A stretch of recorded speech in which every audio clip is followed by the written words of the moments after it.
आता शेतकरी विकू शकत नाही आणि व्यापाऱ्याला त्याचा भरपूर फायदा होईल. कारण एका क्विंटल मागं 700 रुपयाचा भाव आज घट शेतकऱ्याला मिळाली. तो फायदा शेतकऱ्याला मिळाला असता तर त्याचा आणखीन फायदा झाला असता. कारण शासनानं त्यावेळेस हमीभाव फिक्स केला असता.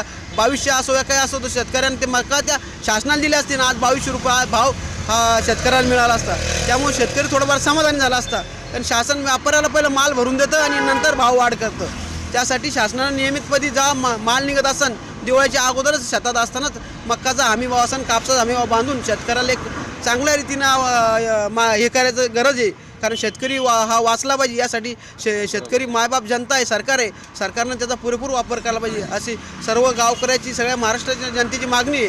कारण कापसाला किमान आज रोजी 16,000 तरी भाव पाहिजे, तर ती शेती करायला परवडते शेतकऱ्यांना. अशी आज 500 रुपयाशिवाय कुठलाही माणूस कामाला येत नाही. 350 रुपये बाई आणि 11 वाजायला येत्या आणि 5ला जात्या. इतका पैसा हा शेतकऱ्यांना लागतो.